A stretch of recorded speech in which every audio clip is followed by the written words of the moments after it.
I'll speak on something that I was inspired by from the last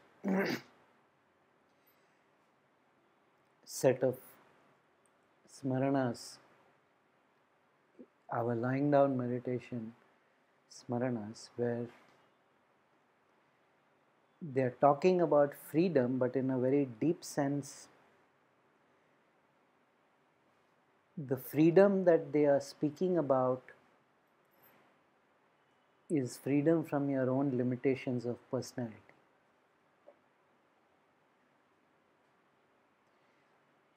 Now, this is a paradox. This is something that disheartens people. This is something that people find incomprehensible, because with great deal of effort, great deal of karma, great deal of vasana samskara, great deal of rinanubandhan, we come finally to a spiritual process and we progress. And then to be told that you have to shatter all your own boundaries, you have to shatter all your own limitations, you have to shatter every idea that you have about yourself, every perception that you have about yourself, and even every experience that you have about yourself, that essentially your personality, which your swarupa and your swabhava, in which you are so invested in, which people have dreams of personal immortality. We will be reborn again in heaven and meet our loved ones in a very youthful body. It's all the same problem. But the reason why we are limited, the reason why we are not free, is because of our attachment to our personality. And each lifetime is merely a unique personality, 70, 80, okay, very good luck, 100 years. And that's it. It's a one and done shot. And that is what we are most emotionally and mentally invested in. And so there is a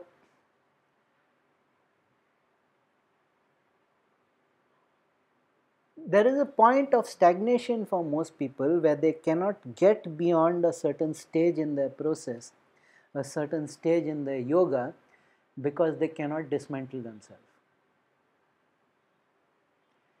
They cannot dismantle the parameters and boundaries of who they are.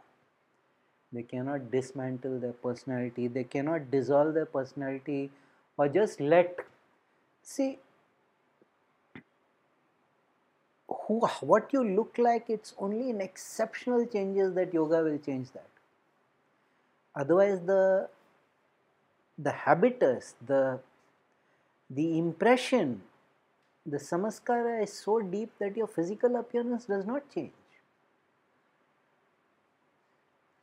How you talk, how you behave, it really doesn't change that much. Yes, you develop some better behaviors and you put a lid on all the obnoxious behaviors, but really you don't change the things that you find funny, they continue to be funny.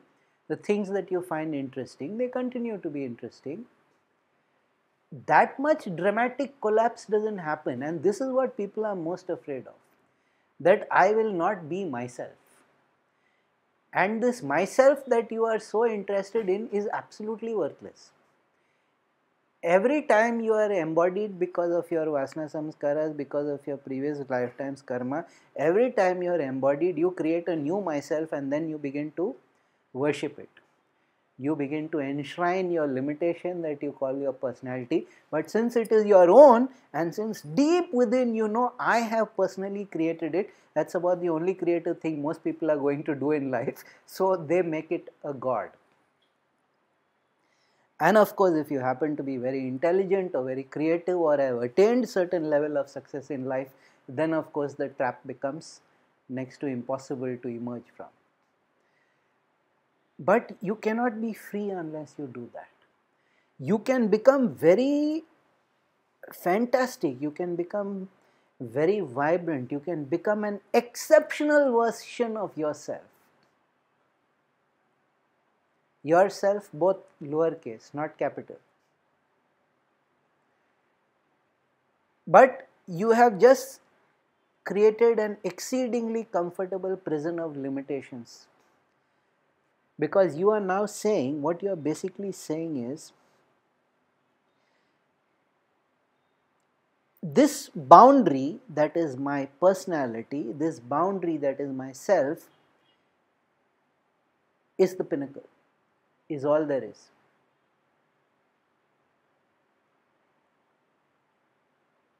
Most people go to a spiritual process to strengthen their sense of personality. They want a better functioning personality. They want a more efficient, more effective, less angry, more harmonious, more loving. But the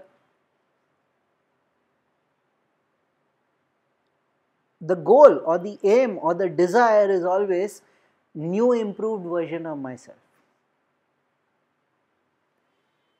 New improved version of my personality. Please remove the flaws and add some virtues. Please develop some skills and conceal some weaknesses or demolish some weaknesses. Nobody ever thinks that if we really want to be free, which is the purpose of yoga after all, mukti, liberation, you're out of it. You're out of this whole mess.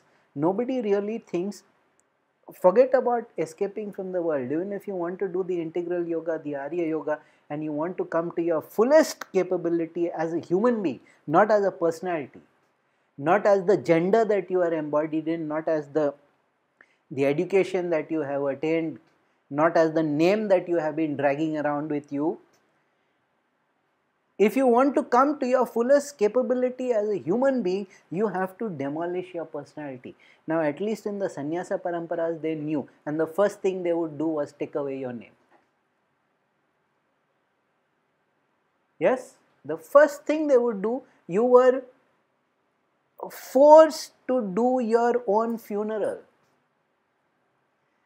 Which is why sannyasi swamis, when they die, they are buried, because they have already done the cremation. Acha, people didn't know that. You actually go through your own antyeshti, you do your own funeral rites, and a very symbolic manner and a very literal manner, you are told, you want to be free, demolish yourself.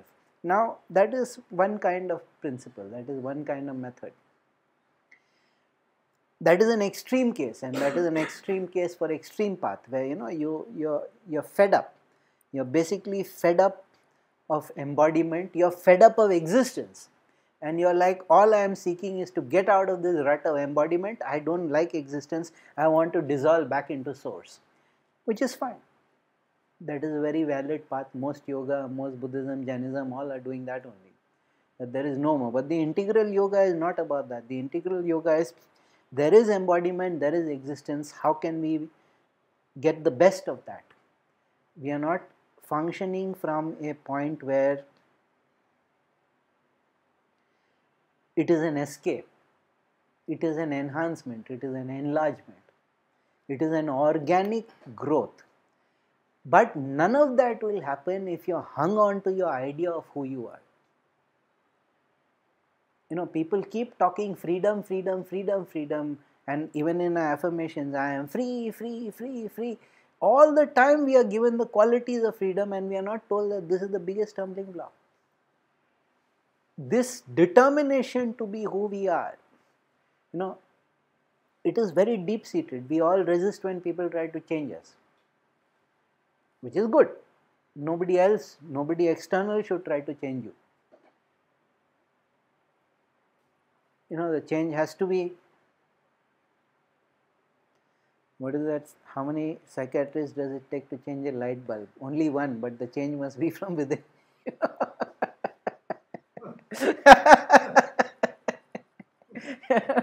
Similar with yoga. See, out here they are saying something. They are talking about life. They are talking. It is one of our affirmations on page 133. They are talking about life. They are talking about transformation. They are talking about freedom. But the subtext is what I am interested in. The law of creation is life. All right. So again, in the context of affirmation number 4, the same thing. Whatever the creator is, the law of creation is life. Which means if you are alive, you can create.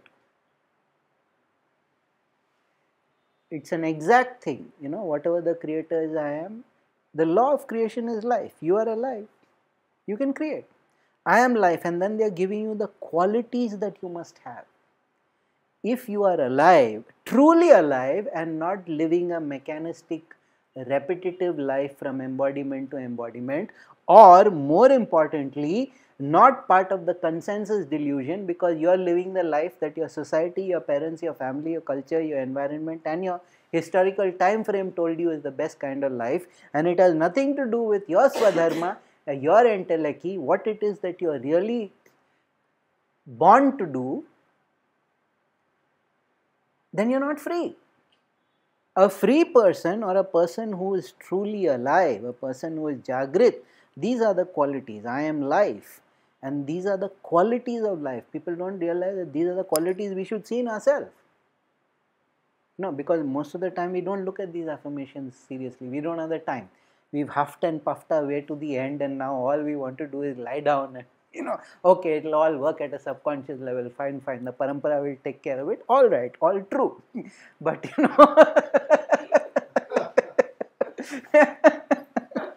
but still, if you engage with it a little seriously, there is so much enormous value. I am life, glorious, wondrous, vibrant life. I am youth. I am beauty, strength, power. I am free. Free life, life. See the way it is done? I am free, free life, life. Which means life is freedom. Just as life is creativity, life is creation, life is also freedom. But these are the qualities. Is your life glorious? Is your life wondrous? Is your life vibrant? Are you young? Not chronologically, but are you young just in the fact that when Avsaram comes, you don't miss it. When Kairos, the moment of destiny, descends, you don't miss it. I wait, I listen, I look within, I am still. Can you do that? If you can do that, then you're young. It has nothing to do with how old or how young, chronologically, not your biological age. I am beauty, strength, power. Do you have beauty in your life? Do you have strength in your life? Do you have power in your life? If not, why not? Why are you not glorious? Why are you not wondrous? Why are you not vibrant? Because of your personality. Your personality is the filter which prevents all these qualities from manifesting in you or even emerging rapidly.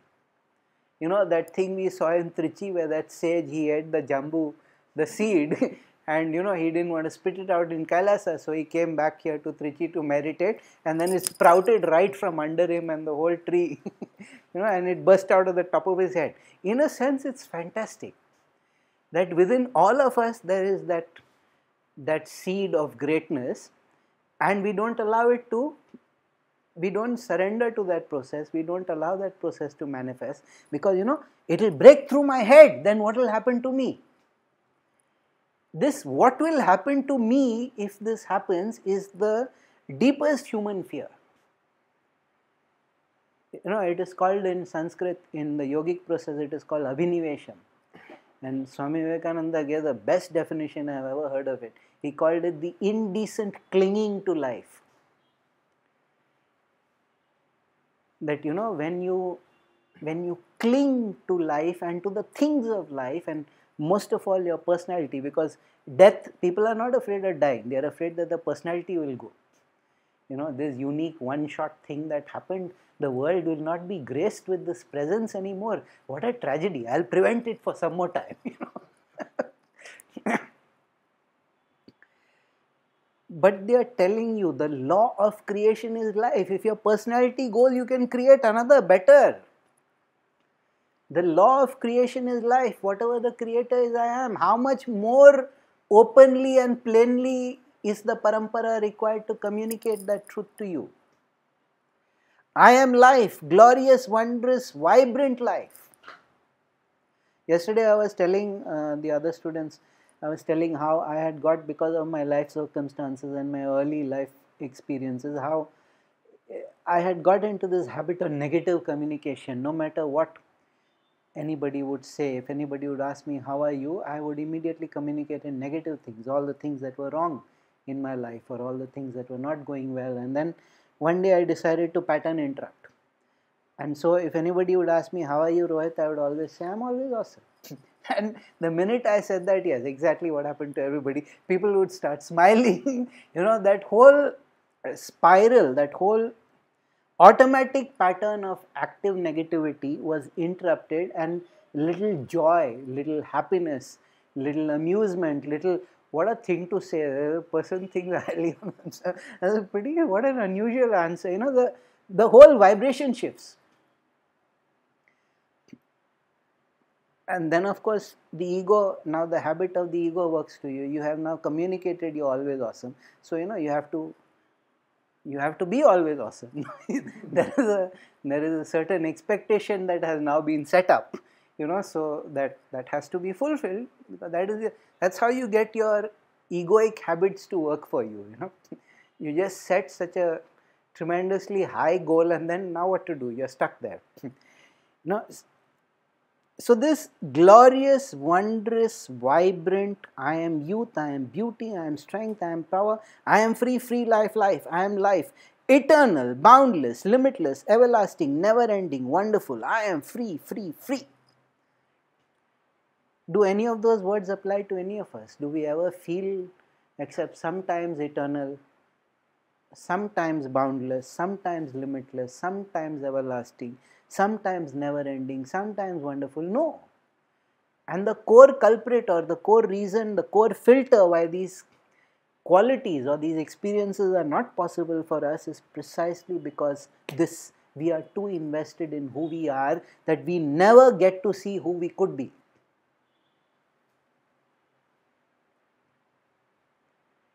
And not only we are interested, everybody else around us is invested in that we are who we are. It is the greatest accusation after you've started a spiritual process. You have changed so much. Most people, you cannot change them with dynamite.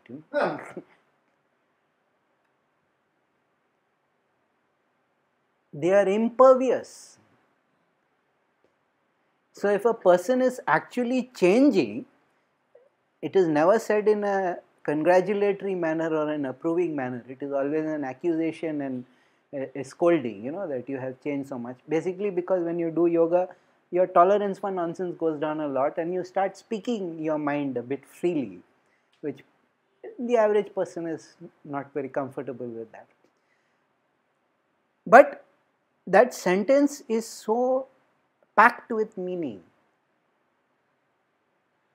They are acknowledging, they don't know, but they are acknowledging that change is possible, that a person's personality can transform, that a human being can become another kind of human being. And we never see that. We never see that when people say this, that they are underlying the possibility of transformation. They are underlying, and they are communicating to you that, look, you are transforming. And we never look at it that way. We immediately, what do? We go into defensive mode. No, nothing of the sort. No, it is this. No, it is that. If somebody says you have lost weight, oh yes. Then it's fine. Now somebody says you're looking better now, you're looking happier now, oh yes. Then all those, because all that goes directly into feeding the ego and strengthening the personality. So those things, of course, please, one can never get enough of them.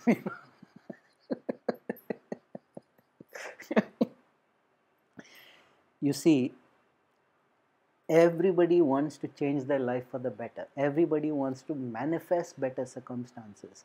Everybody wants to create a more harmonious environment, or they have certain goals and they would like to attain that. And they constantly run up against the fact that they can't do it.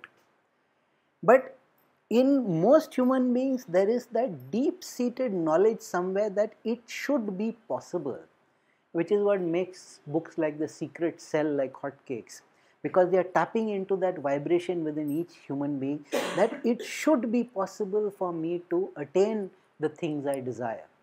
The reason why the average person cannot attain is because they don't have the Shakti, they haven't built up the Shakti, it is not there as a genetic inheritance or a karmic inheritance. And the second thing is, your personality will not allow you.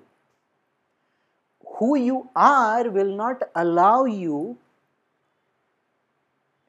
to enlarge, because who you are has a certain rudimentary consciousness of its own, and it's very comfortable. And if you become somebody greater, you will kill that, and it doesn't want to die.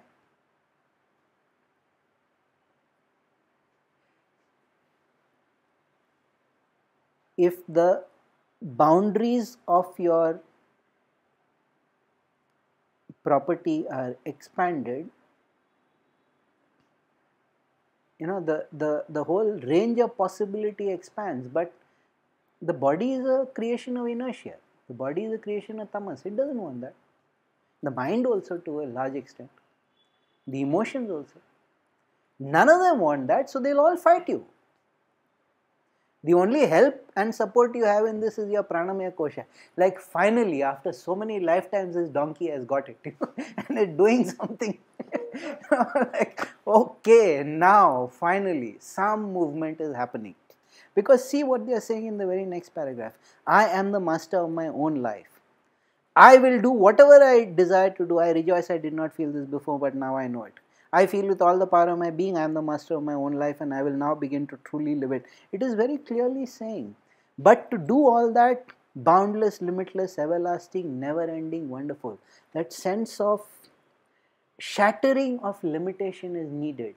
That sense of shattering of cramped, bound. Most people live in a state of complete fear. They do not believe in possibilities. They do not believe in possibilities because life has not given them any experience of possibilities. The average person has very little maneuverability. Those who have all the options, they are very often worse than those with none because they stagnate. They have so many options to grow. They have so much physical comfort, emotional comfort. They have strength, everything. They stagnate. Why do they stagnate? Same reason, the personality doesn't want any shift. Getting addicted to yourself is, in yoga at least, a very bad idea. And all our modern culture, unfortunately, is geared to making people believe that we are mini celebrities, like that we are significant. And you saw what happened, no? In South India, in Tamil Nadu, you saw it. Anybody getting married, having a kid, huge posters go up all over the town. What is that telling you? People would feel embarrassed to make a public display of things like that. Today you have the huge posters and also what party you are affiliated to and all that in the heart of classical culture of India. In the one place where the classical culture of the world is still alive, barely, but it is still alive, over there the enshrinement of personality is also so great.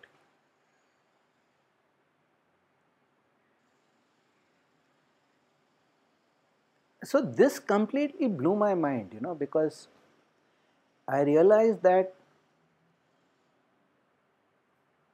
even our success is not for the success that will transform and the success that will take us to a higher level of experience or a higher level of wisdom and insight and even action. Even our success, for most people, it is in service of the personality. It is just an enhancement of who we are. It is not a genuine transformation of who you are. It's not a genuine breakthrough. And that feeling of limitlessness is very terrifying. When you can feel the Shakti surge into you and you realize, my body cannot assimilate this, and my God, it is not going to stop. It will just flow and flow and flow, and if it keeps flowing like this, root and branch, from my cellular level upwards, I will become an entirely different person, and the average person can't do it. The average person becomes terrified of it, which is again why Swami Vivekananda very famously said that, there is a reason why we are the only culture that has given the word Abhi to God, the fearless. If you really want to transform and become something like a deva, you really want to have the body of light, you want to shine forth, then you have to become fearless.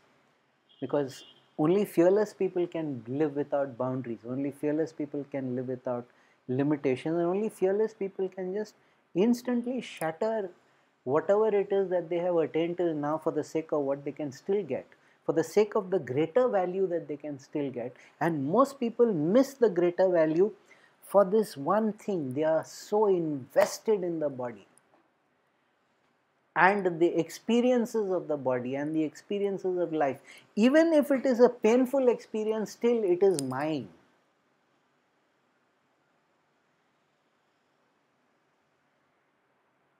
And I have invested in it. And I have spent so many years in it. And how can I just give it up? So it is not just a joke when yogis say that unless you have the experience of death, you cannot get enlightened, you cannot get liberated. You must actually feel that your carefully constructed Swarupa and Swabhava falls apart. You must feel it. You must actually go through that entire embodiment where at the cellular level everything has fallen apart.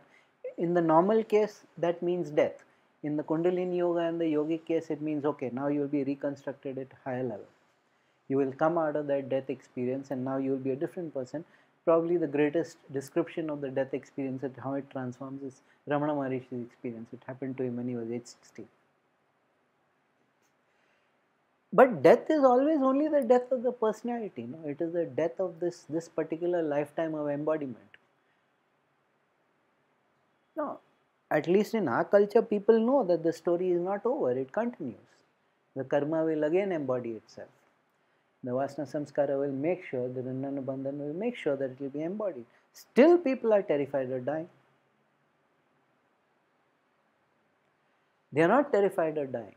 That's the really sad part of it. Nobody is actually afraid of dying. People are afraid of pain, which I can understand. Nobody wants to suffer before they die. But the deeper emotional reason is this perfection that is me, oh dear, the universe shall now mourn for its passing, And no, the universe couldn't care less. It has seen billions like you and will see billions more in future. And it shows me how much we can fall into mental traps, how much we can fall into emotional traps, that in spite of all the evidence, in spite of all the knowledge, in spite of all the insight, in spite of all our reason and rationality which points out very clearly to us that we are actually nothing very special, we still hang on so grimly to our embodiment. We hang on so grimly to our behavior patterns, which actually that's all your personality is. Your personality is just your behavior pattern set deep. And anything that can make you grow arouses anxiety. How absurd is that?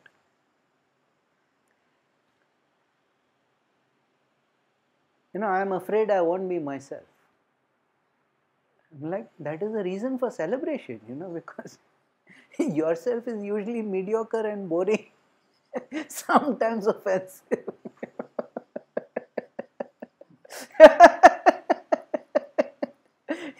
Why do you want to settle for that? Be something else. And that is the reason why Murti Puja became so popular, because by integrating or by assimilating the qualities of another higher level personality into your mind, into your emotion, you were transforming your limitation. By engaging with the Murti, by engaging with the Devta, you are actually in a very nice devotional bhakti wala manner, and it's actually a trick of course, but you are basically shattering all the boundaries of your personality.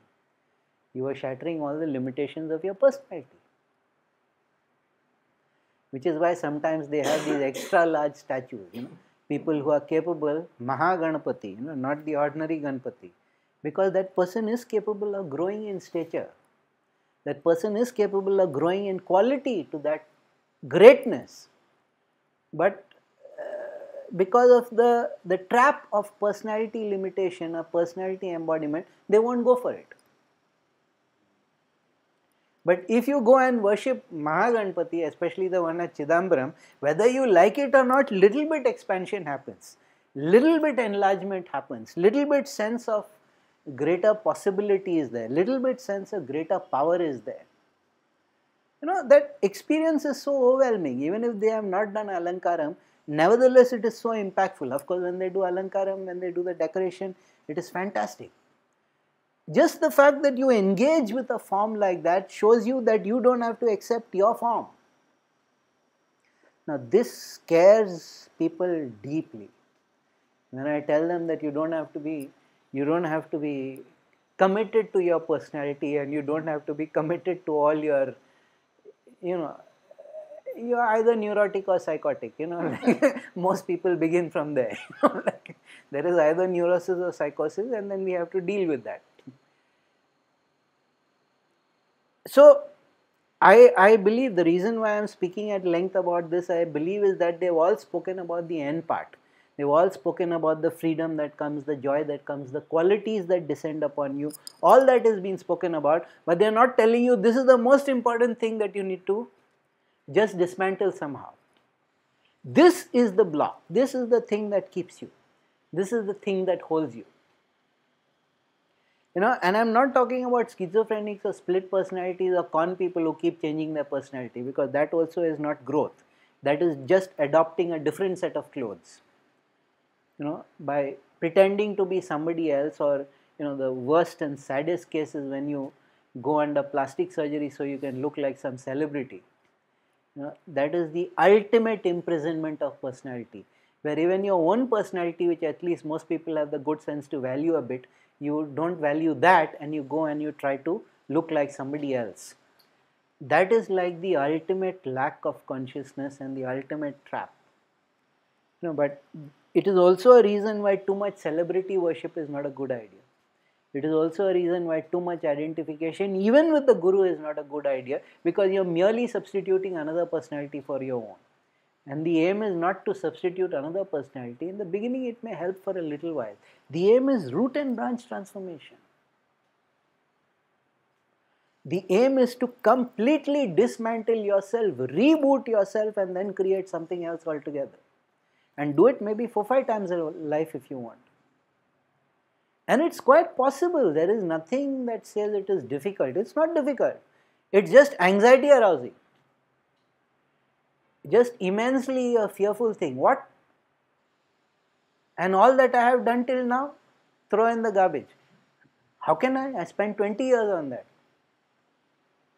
When Dayananda Saraswati, founder of the Arya Samaj, met his guru, he had wandered all over India and he was not finding a guru who was fierce enough and harsh enough and uncompromising himself for him.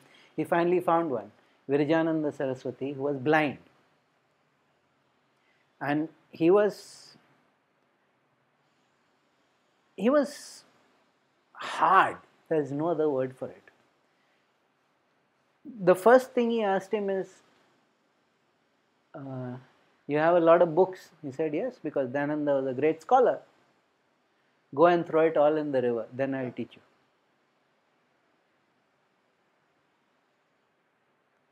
Because he understood very clearly that this fellow's personality has become identified with his role as a scholar. He has become identified with his role as a Brahman intellectual Pandit, and he won't grow. He won't grow because of that. The first thing is chuck it all into the... Now, since those are sannyasa paramparas, those are extreme cases. Where, even though he had changed his name and everything, because after all his name was Mool Shankar Tiwari, that was his real name. Tiwari ji tha.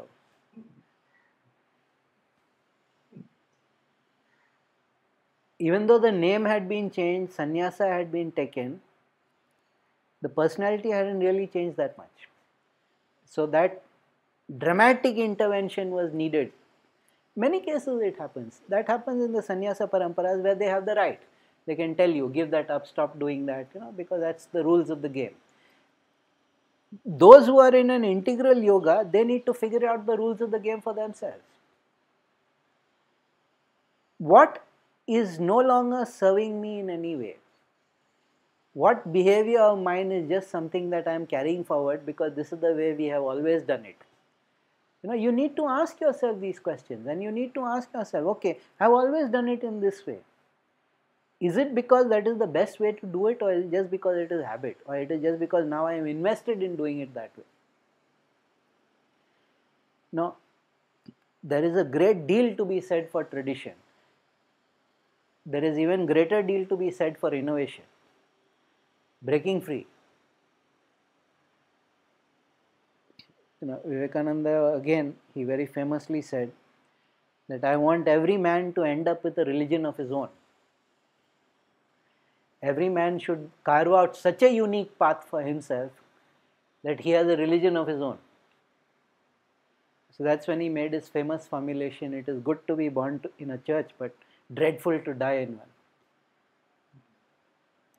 Because the religion becomes a major part of your identity. I am very clear, I am culturally a Hindu, my religion is integral yoga. I am not committed religiously to anything as a Hindu. I am committed to integral yoga. That confuses people because I am very cutter Hindutvadi also. But when I say no, that's not my religion. My religion is integral yoga. Culturally, I am a Hindu, and you can't say anything. That's a different issue.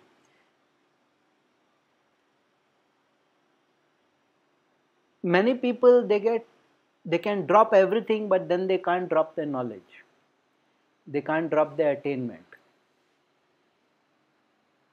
They can't drop their practice because that has now become part of their personality, and the personality is holding them back. There was a great bhakta that Paramahansa Yogananda had met. I had explained this story once before also.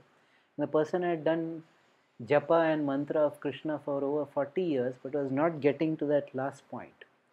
Everything was clear, the karma was clear, everything was clear, just that last hurdle was not clearing. And I don't know if it was Yogananda or a senior yogi that he knew. He said, just do some kriya, it will get you through. No, I have done, for 40 years I have done this, and now I cannot.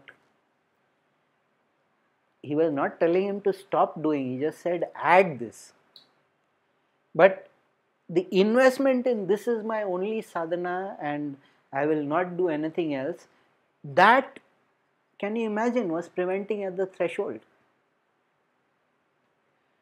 And finally, out of despair, when nothing else was working, and also because now old age was rapidly coming up, so they could feel that now my personality will dissolve whether I like it or not, started doing kriya, within 3 days, boom, through, or 3 weeks, I don't remember.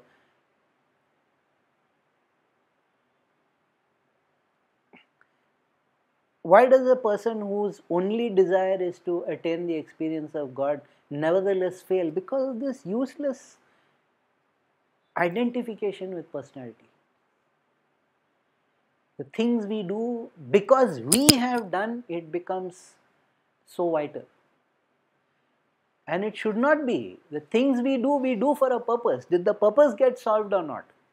And most people forget that, and then it becomes, I have done it. This took me a long time to crack. Because I am also a very personality driven person. And it took me a long time to crack that you should just be able to throttle your personality if you need to.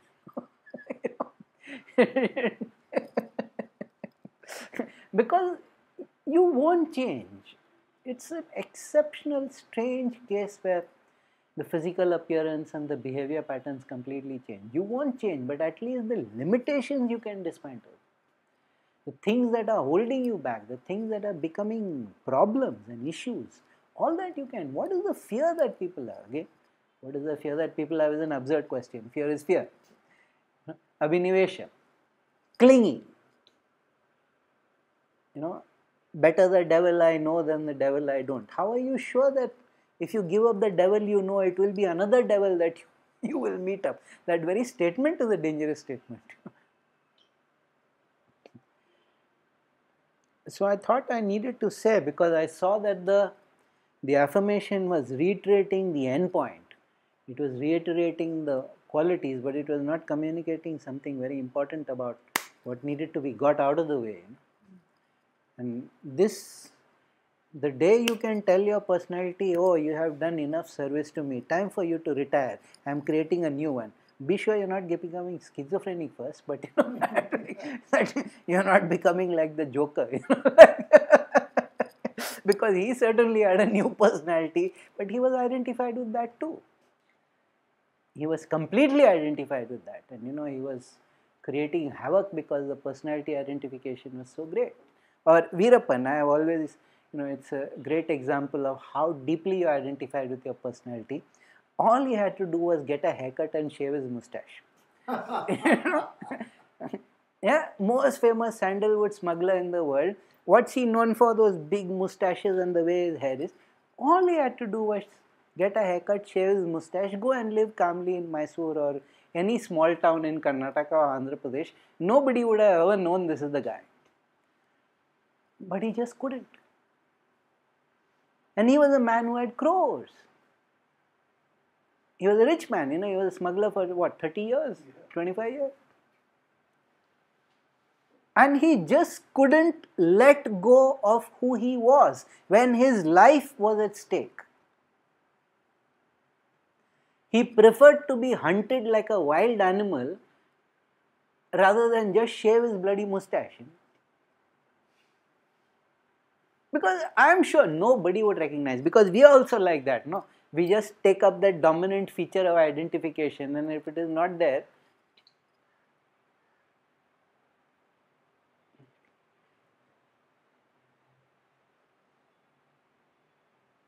if that is so for a person in the world, how much more for yogis?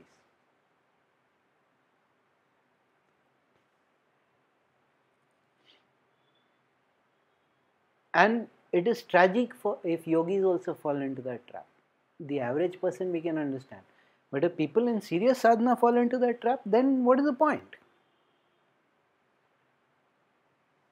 You might as well stayed happily ignorant, no?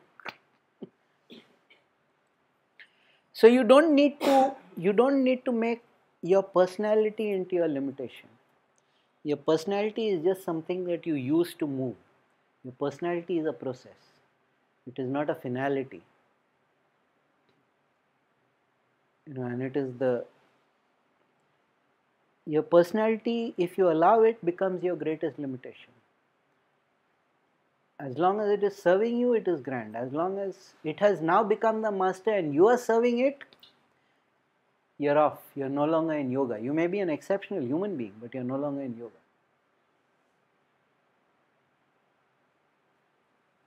Yeah? Enough for today? Sarvam Shivamaya.